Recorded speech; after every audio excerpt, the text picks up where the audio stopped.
The security badge reader blinked red 3 times before the error message appeared. Access credentials revoked.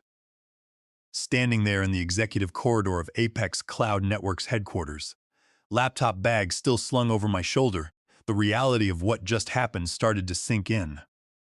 25 minutes ago, I had been in the main server room completing the final authentication protocols for the biggest deal in our company's history. Now, I could not even get into the boardroom where that very deal was supposed to close. I knew there was no mistake, though I tried to tell myself otherwise. The expression on the young man blocking the doorway made everything clear. "There was no mistake," Wesley Croft replied, his tone dripping with the kind of unearned confidence that comes from a lifetime of never facing real consequences. "Your IT background is ancient history. The cloud architecture team does not need legacy specialists anymore. We are moving in a different direction." He stepped forward, forcing me to take a step back into the hallway. "So clear out. We have actual decision-makers arriving any minute." Wesley was 29 years old, 19 years younger than me.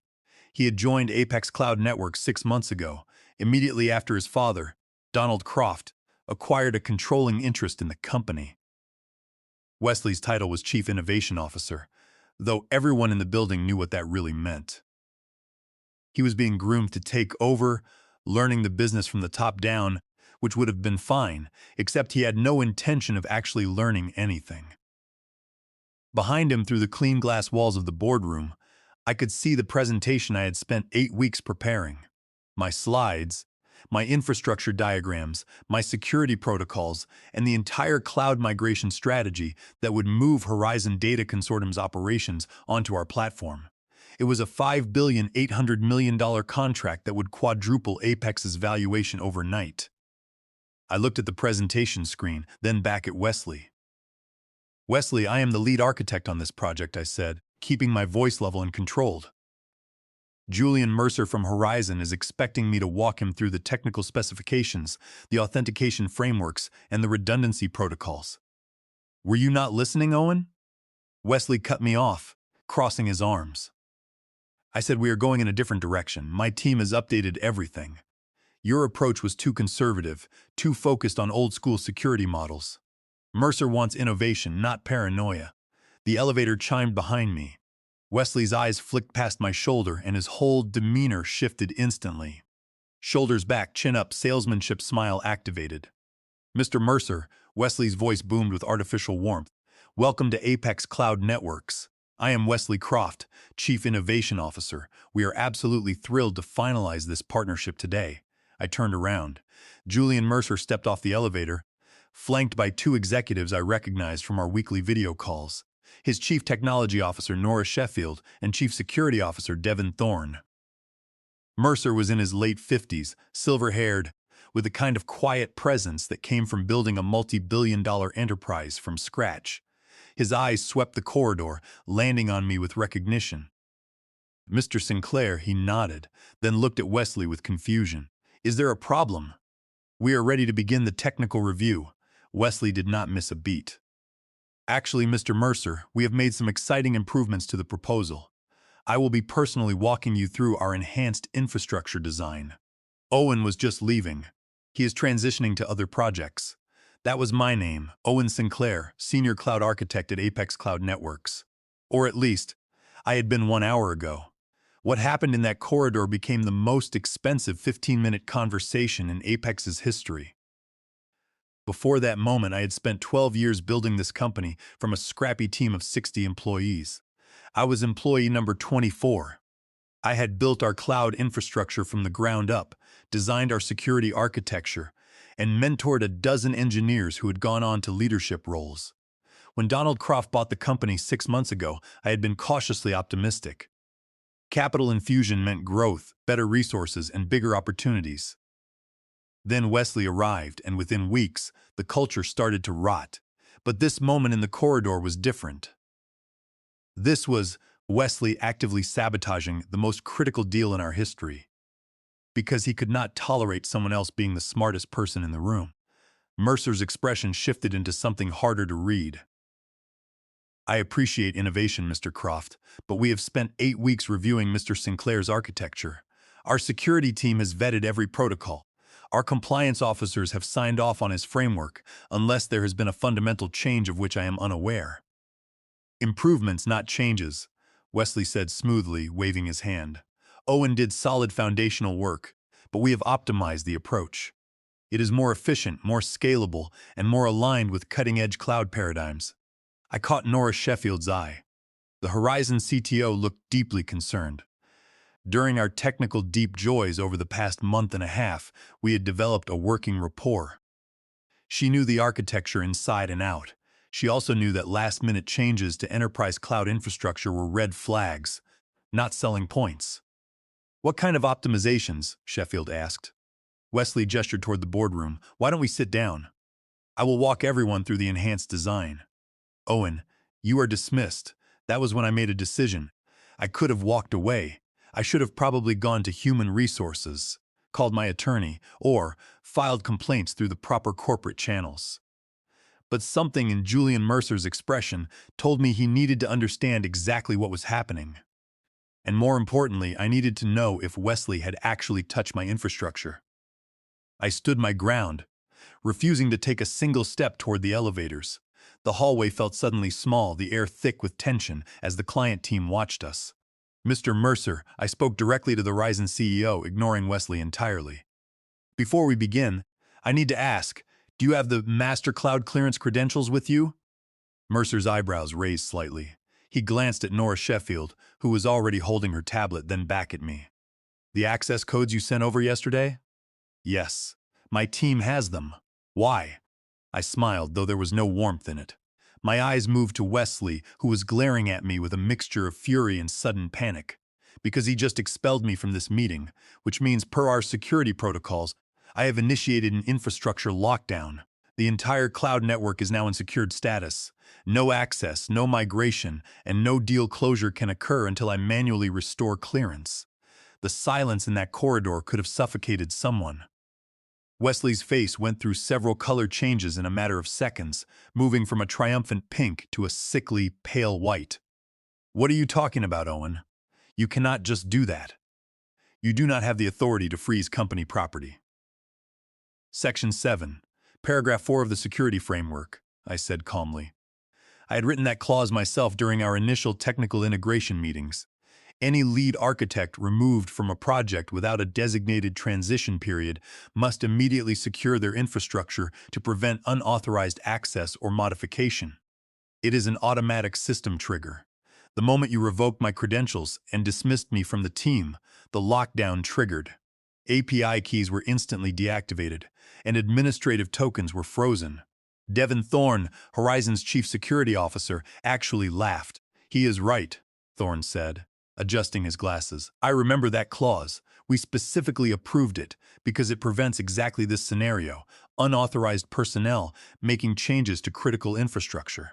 Wesley's face was now approaching crimson. I am not unauthorized personnel, he shouted, his voice echoing in the corridor. I am the chief innovation officer of this company. With zero administrative access to the cloud environment Mr. Sinclair built, Sheffield said, pulling up her active system status screen. I am showing system status as locked. The entire pipeline is in read-only mode, and the database migration is completely halted. She looked at Wesley with something between pity and disgust. You just bricked a $5,800,000,000 deal. This is insane. Wesley turned to Mercer, his hands gesturing wildly. Sir, I apologize for this unprofessional behavior. This is clearly sabotage from a disgruntled employee. I will have our IT team override his lockdown immediately. And with what credentials, I asked, crossing my arms. I am the only administrator with master access keys. That was a specific requirement from Horizon's security team. A single point of accountability during migration setup to prevent exactly the kind of unvetted optimizations you are describing. Mercer was staring at Wesley with an expression I recognized. I had seen it before on experienced executives' faces, the exact moment they realized the person they were negotiating with was completely incompetent. It was a look of reassessment, calculation, and quiet anger. Let me make sure I understand. Mercer's voice had gone very quiet, which was somehow more intimidating than shouting. You removed the lead architect from this project. The only person with access credentials to the infrastructure we are purchasing, 30 minutes before our deal closure meeting. It is not like that. He is exaggerating the situation, Wesley stammered, sweat beginning to bead on his forehead. We can work around this. My team can rebuild access, or we can bring in our parent company's enterprise specialists. Rebuild access to a secured cloud environment, Thorne shook his head. That would take weeks, if not months, if he built it properly. And any forced override would compromise the entire security framework, which would violate our compliance requirements. We could not legally migrate our data onto a platform that has been breached. Nora Sheffield was typing rapidly on her tablet. I am showing that the presentation files are also locked. Whatever enhanced design you were planning to show us, Mr. Croft, we cannot access it. That was when Wesley made his second massive mistake. Instead of apologizing, instead of trying to de-escalate, he turned on me with pure venom. You vindictive relic, this is corporate sabotage. I will have you arrested. You are holding our infrastructure hostage, extorting the company. I am following protocol, I said quietly, a protocol that Horizon Data Consortium specifically required and approved. If I am still terminated from this project, I will spend the next 72 hours documenting the handoff process and working with whoever you designate as the new lead architect. But that is a 72-hour minimum for proper security transfer. It is the industry standard. Mercer raised a hand, cutting off whatever Wesley was about to say next. Mr. Croft, I need to speak with your father now. My father is in Europe on business, Wesley stammered. Then get him on a video call, Mercer ordered, because right now, I am trying to decide whether Horizon Data Consortium has any business partnering with Apex Cloud Networks at all. The color drained from Wesley's face. Sir, I am sure we can resolve this misunderstanding. There is no misunderstanding, Sheffield said. You fired the lead architect on a $5.8 billion project without verifying who had critical access. That is not a misunderstanding. That is catastrophically bad judgment. Wesley looked around desperately, as if someone might materialize to rescue him. The handful of Apex employees who had gathered in the corridor quickly found reasons to be elsewhere. Nobody wanted to be associated with this disaster. Owen, Mercer turned to me, his tone completely different. I apologize for this situation. Can you give me an honest assessment? Is this deal salvageable today? I considered the question professionally, dispassionately, the way I had been trained to assess crisis situations. Technically, yes. I can restore access in about 20 minutes. The infrastructure is solid. Nothing has been damaged, just secured. We can proceed with the original presentation and timeline. I paused. But Mr. Mercer, you need to understand what Wesley meant when he said his team made optimizations. Enlighten me, Mercer said. 4 days ago, I was copied on an email thread, accidentally, I think, where Wesley was discussing streamlining our security protocols. Specifically, he wanted to reduce the encryption layers on data transmission to improve performance benchmarks. He also suggested eliminating redundant backup systems to cut operational costs. Devin Thorne's face went pale. Please tell me he did not implement any of that. He did not have access to implement anything, but those were the improvements he was planning to present today. Faster speeds, lower costs, and more impressive demo metrics. I met Mercer's eyes, and absolutely none of it would have met your compliance requirements. The first security audit would have failed. You would have been legally prohibited from storing client data on our platform. The silence stretched out. Nora Sheffield broke it. He was going to blow up a $5.8 billion deal to make the demo look flashier. I do not think he understood that is what he was doing, I said.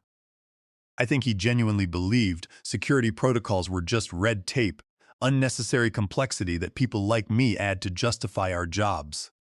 Mercer turned to Wesley with an expression of absolute contempt. Is that true? Wesley's mouth opened and closed several times. The encryption layers do slow down performance. I was trying to find a balance between security and efficiency. There is no balance, Thorne exploded. We are a data consortium.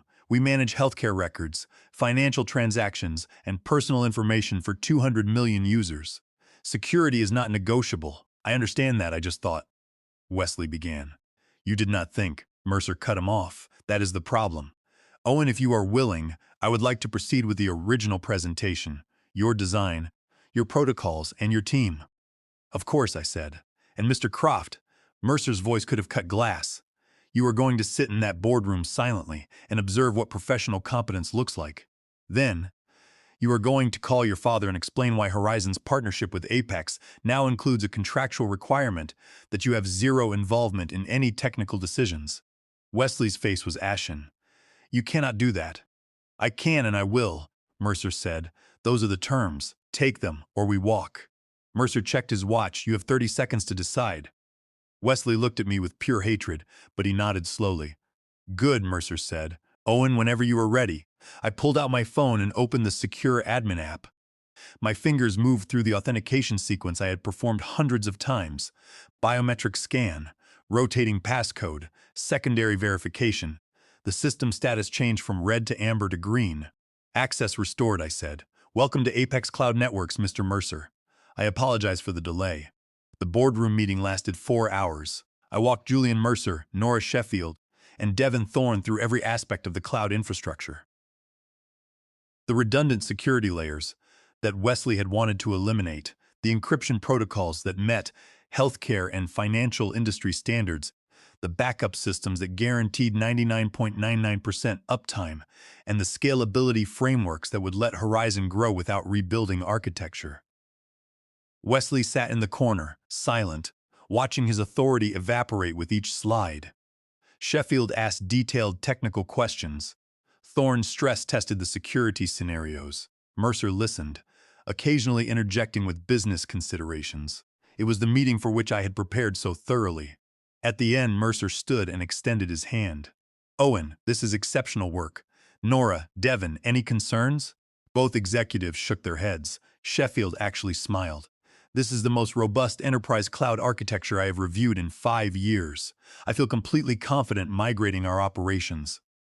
Then we have a deal, Mercer said. Owen, I assume you will be our primary point of contact during implementation. That is typically how we structure these projects.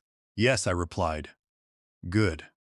I will feel much better knowing you are overseeing the technical execution. He glanced at Wesley. I would like to speak with Donald Croft about personnel assignments before we finalize the contract. But the technical framework is approved. After Horizon's team left, Wesley and I stood alone in the boardroom.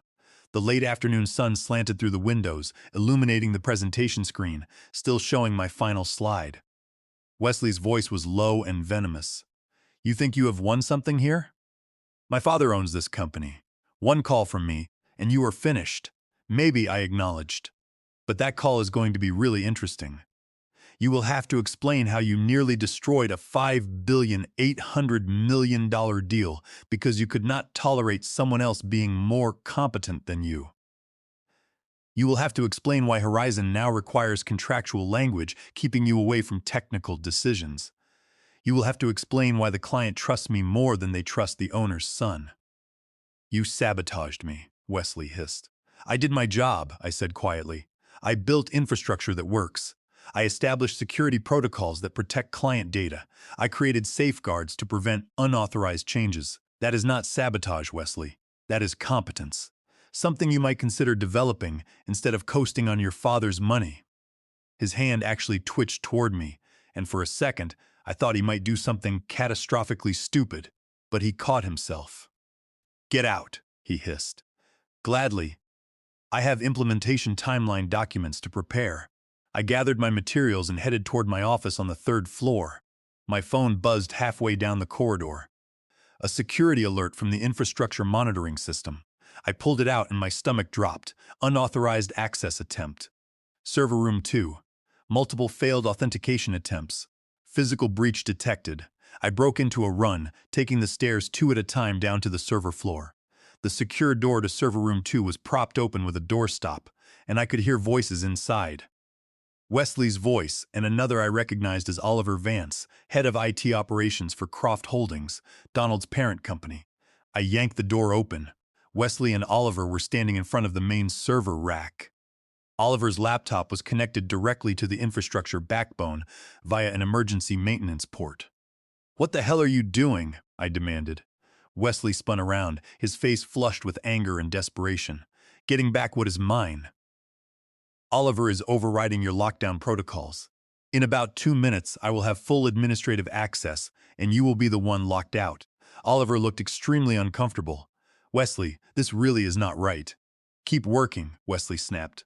I pulled out my phone, my fingers flying across the emergency response screen. Oliver, you have 20 seconds to disconnect that laptop before the system triggers a catastrophic security breach protocol.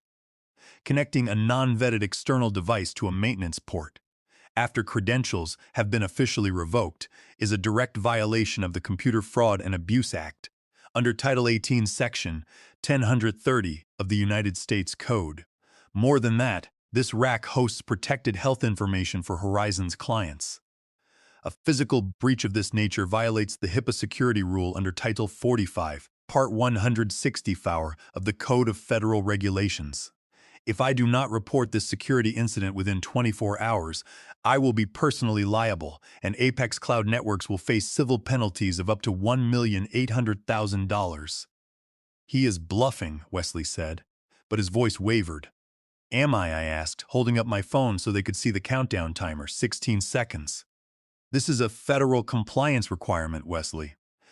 Any unauthorized physical access to servers containing protected health information triggers mandatory breach response. That means we have to report this to Horizon, who has to report it to federal regulators, who will fine both companies millions of dollars. Your father will lose the deal, face regulatory penalties, and probably lose his data handling license. 11 seconds.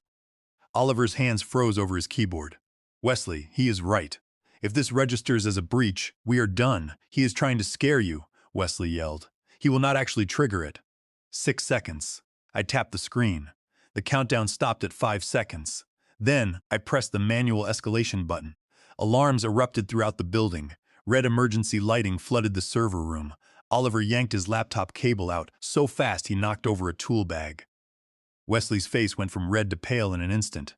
You are insane, Wesley shouted over the alarms. I was already on my phone dialing building security. This is Owen Sinclair, Senior Cloud Architect. I have an unauthorized breach in server room 2. Send security immediately. Yes, I will stay on the line. Footsteps thundered down the corridor. 3 security guards burst through the door, hands on their equipment belts. Mr. Sinclair, the lead guard asked. I pointed at Oliver's laptop, still connected by a dangling cable. Unauthorized system access attempt. I need this room secured, that equipment confiscated as evidence, and both of these men escorted from the building. Evidence, Wesley sputtered. You cannot do this. I work here. You authorized a physical breach of a secured server environment containing protected client data, I said coldly. That is a federal crime, Wesley. I have to report this. It is not optional. The security guards looked at each other. Wesley was the owner's son, but I was the one with authority over the server infrastructure, and they knew it. Sir, you will need to come with us, the lead guard said to Wesley. Call my father, Wesley demanded. Call him right now. We will, sir, after we secure the scene. They escorted Wesley and Oliver out. I stayed behind, running diagnostics on every system Oliver's laptop had touched. The access attempt had been crude, trying to brute force override the authentication system. He had not gotten far, but the attempt itself was enough to trigger every compliance protocol we had. My phone rang. Donald Croft. Owen, what is happening? Security just called me about alarms and my son being detained. Wesley attempted to physically breach the server room with an outside contractor, I said. They were trying to override security protocols by connecting directly to the infrastructure backbone. I have it on security footage and system logs. Silence on the line. Then Donald spoke quietly. Is the Horizon data compromised? No, I stopped them before they accessed anything critical, but we have to report the attempt. It is a federal law. I understand. Donald's voice was strained. Do what you need to do. I will be on the next flight back. The fallout took 3 days to fully materialize. Donald Croft returned from Europe and had a 6-hour meeting with Julian Mercer. Wesley was removed from any role involving client relations or technical decisions. His title remained Chief Innovation Officer, but it was now an empty designation. He had an office, a salary, and absolutely no authority.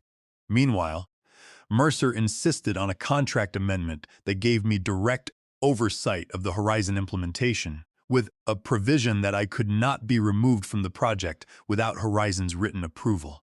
Donald Croft pulled me into his office 5 days after the incident. "Owen, I owe you an apology," he said. "I put my son in a position he was not ready for, and he nearly cost us everything." "Julian Mercer spoke very highly of you," Donald continued. "He said you are the only reason he is still willing to do business with us. He also suggested strongly that we restructure your role and compensation." He slid a folder across the desk. Inside was an offer letter. Vice President of Cloud Architecture, a significant salary increase, an equity stake in Apex Cloud Networks, and a guaranteed seat in technical decision-making for all major contracts. "This is contingent on the successful Horizon implementation," Donald said. "But Mercer seems confident you will deliver. Are you interested?" I took 36 hours to consider it. I scheduled calls with Nora Sheffield and Devin Thorne. Both confirmed that their leadership wanted me specifically involved in the long-term partnership. Sheffield even mentioned that Horizon was considering additional cloud projects that could be worth another $3 billion over 6 years if they had confidence in the technical team. That was real, concrete leverage. I went back to Donald Croft with a counteroffer. The vice president title, yes. The salary and equity, yes. But I also wanted the authority to restructure the engineering team, hire additional senior architects, and establish technical review protocols that prevented anyone, including Wesley, from making infrastructure decisions without proper vetting. Donald agreed to everything. Wesley predictably was furious. He went to his father demanding my termination, claiming I had humiliated him. Donald's response was devastating. "You humiliated yourself, Wesley. Owen just refused to cover for your incompetence." The Horizon Data Consortium migration took 11 months. We moved 630 terabytes of data, established security protocols across 18 regional data centers, integrated with Horizon's existing systems, and stress-tested every possible failure scenario. Wesley had no involvement. He would show up to the office occasionally, attend meetings he was not invited to speak at, and basically serve as a cautionary tale about the difference between authority and competence. The Horizon implementation launched successfully on schedule. 0 security breaches, 99.97% uptime in the first 5 months, and client satisfaction scores that exceeded every benchmark. Julian Mercer sent a company-wide email to Apex praising the technical team and specifically mentioning my leadership. Donald Croft forwarded it to me with a short message. "Thank you." Wesley sent nothing, but 3 weeks after the successful launch, he stopped coming to the office. Officially, he was pursuing other opportunities. Unofficially, Donald had finally accepted that his son did not have the skills for a leadership role in a tech company. Wesley was transitioned into a position at one of Donald's real estate holding companies in Miami, where his showmanship would be less catastrophic. I did not celebrate his departure. I felt a little sorry for him. Wesley had been set up to fail by a father who gave him authority without requiring him to develop competence. That is a recipe for disaster. 4 years after that corridor confrontation, Apex Cloud Networks was acquired by a major tech conglomerate for $11.6 billion. The Horizon contract and subsequent enterprise cloud business were cited as primary assets. Donald Croft made a fortune. So did everyone with equity stakes, including me. At the acquisition celebration, Donald pulled me aside. "You know what is funny, Owen?" he said. "If Wesley had just let you run that meeting, none of this would have happened. He tried to take credit for your work, and instead he created the circumstances that let everyone see exactly how valuable you were. You saved this company, then you built it into something worth billions. Thank you. As for me, I took my equity payout and started my own cloud security consulting firm.